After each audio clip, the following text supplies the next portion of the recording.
តំបន់នេះតាមពិតជាតំបន់ដែលធ្លាប់តែទឹកធំលិចអញ្ចឹងណារហូតមកដល់ពេលបច្ចុប្បន្ននេះទឹកអត់លិចភូមិឋានយើងដូចមុនទេបាទអញ្ចឹងទេ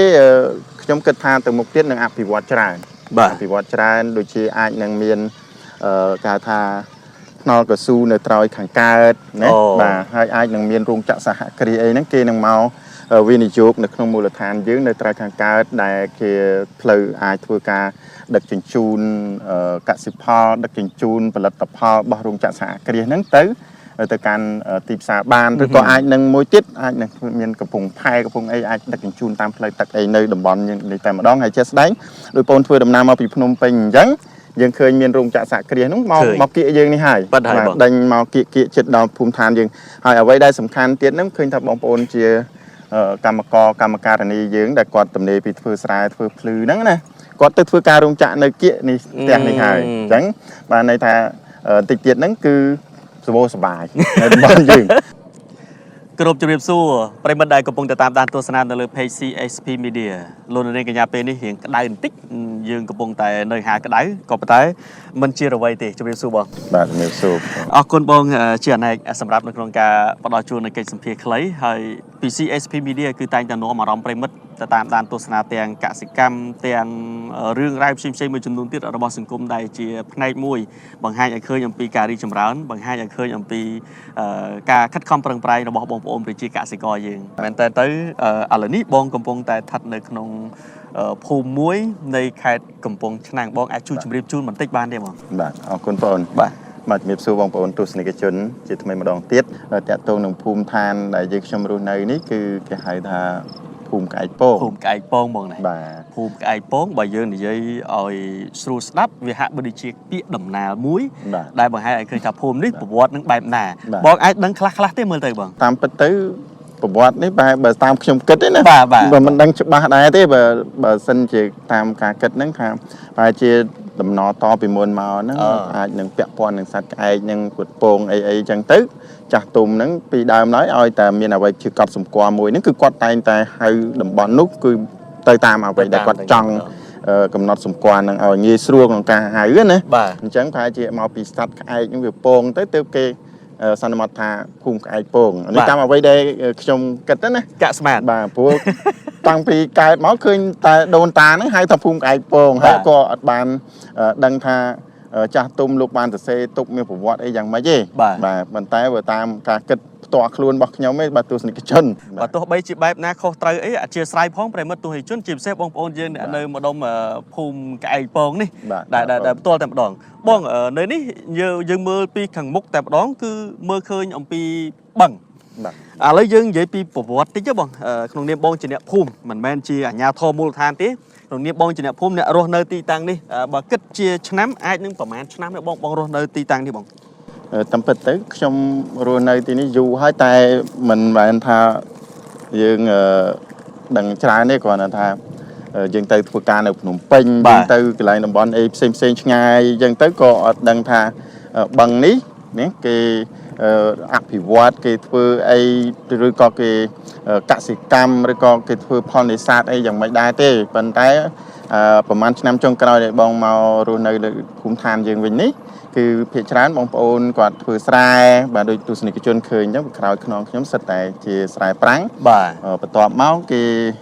ដាំឈូកនៅទីនេះគេសម្បូរចាប់អារម្មណ៍ទៅលើឈូកដែរព្រោះឈូកឥឡូវវាមានទីផ្សារនៅខ្ពស់បាទហើយនឹងការនេសាទបាទអរគុណបងការលើកឡើងបែបនេះស្របពេលដែលយើងចុះមកទីតាំងផ្ទាល់ក៏ឃើញបែបនេះដូចគ្នាដែរបឹងនេះបើយើងនិយាយអំពីប្រយោជន៍វាបន្តិចចុះមុនយើងនិយាយអំពីហេដ្ឋារចនាសម្ព័ន្ធវិស័យគមនាគមន៍ផ្សេងបន្តិចបងបឹងនេះអាចជួយសម្រួលទៅលើការរស់នៅការនេសាទរបស់បងប្អូនប្រជាពលរដ្ឋយើងតាមរដូវកាលទឹកឡើងទឹកស្រកឬមួយក៏យ៉ាងណាដែរបងព្រោះថានៅទីនេះមើលទៅបើតាមការសង្កេតណាគឺឃើញទឹកតែម្ដងទឹកច្រើនណាស់បាទទឹកច្រើនរហូតទៅដល់នោះនៅគៀកនឹងផ្ទះយើងតែម្ដងក្រោយផ្ទះហើយអញ្ចឹងទឹកហ្នឹងគឺធំបងប្អូនដែលលោកអញ្ជើញទៅវត្តទៅអីហ្នឹងគឺគាត់មិនចាំបាច់ធ្វើដំណើរតាមផ្លូវក៏បានដែរគាត់ប្រើជាទូកហ្នឹងគាត់ធ្វើដំណើរពីនោះរហូតទៅចូលនៅវត្តហ្នឹងតែម្ដងបងឥឡូវយើងជជែកត្រឡប់ក្រោយបែនបន្តិចដោយសារតែយើងមើលអំពី ជីវភាពរបស់បងប្អូនប្រជាពលរដ្ឋយើងនៃការរស់នៅណា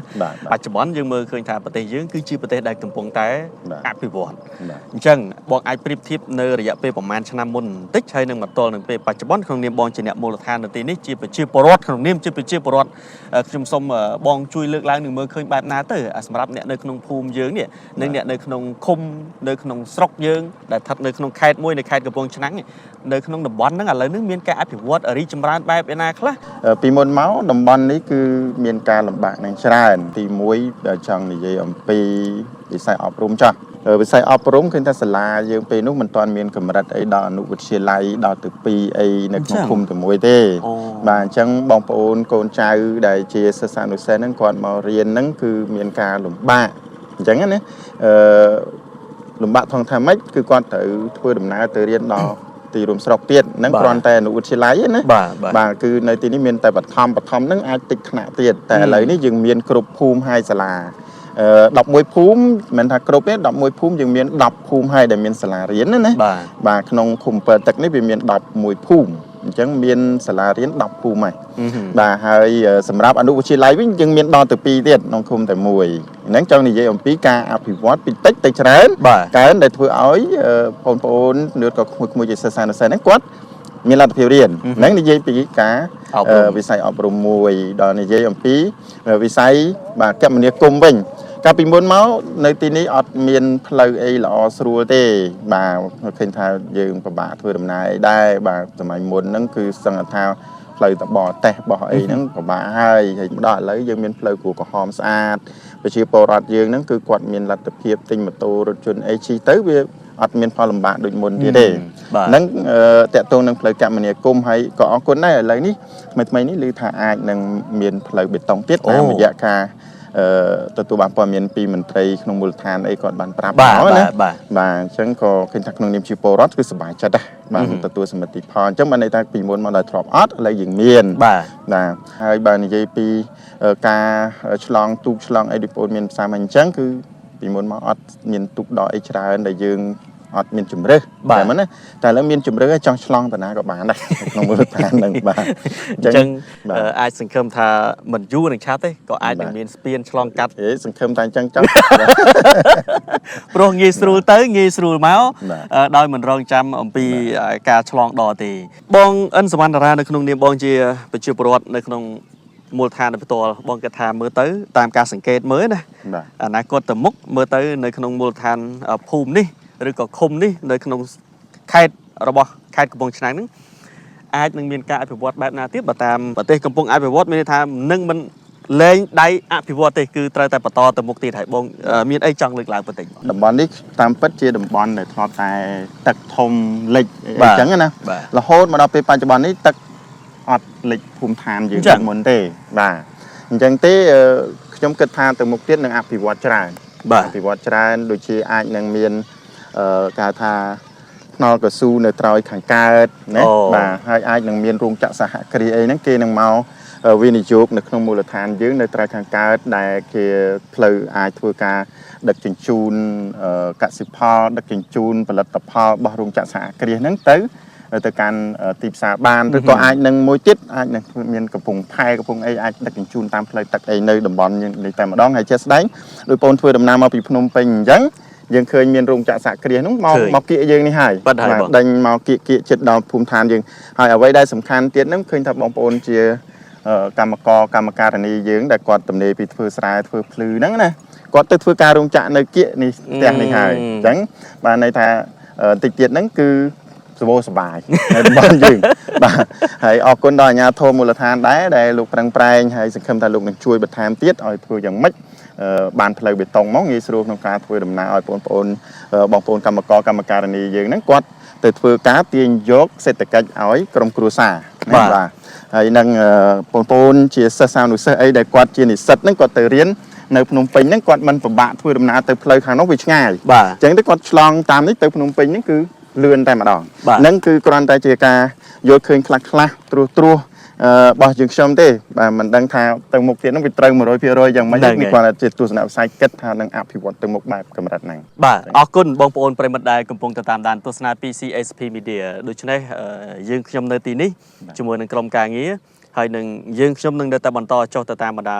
ភូមិឃុំដទៃទៀតនៅក្នុងព្រះរាជាណាចក្រកម្ពុជាដើម្បីបង្ហាញឲ្យឃើញអំពីទស្សនវិជ្ជានៃការអភិវឌ្ឍផងក៏ជាជ្រុងមួយនៃការបង្ហាញឲ្យឃើញហើយក៏ផ្ដាំផ្ញើជូនបងប្អូនយើងអ្នកនៅក្នុងភូមិក្អែកពងនេះនៅក្នុងខេត្តកំពង់ឆ្នាំងហើយផ្ញើក្តីនឹករលឹកពីបងអិនសវណ្ណារាផងទៅតាមរយៈ CSP Media ប្រិមត្តទស្សនិកជនខ្ញុំរួមនឹងក្រុមការងារលោកអិនសវណ្ណារានៅក្នុងពេលនេះដែលស្ថិតនៅក្នុងភូមិក្អែកពងនៃខេត្តកំពង់ឆ្នាំងសូមអរគុណគ្រប់លាលោកអ្នកត្រឹមប៉ុណ្ណេះបាទ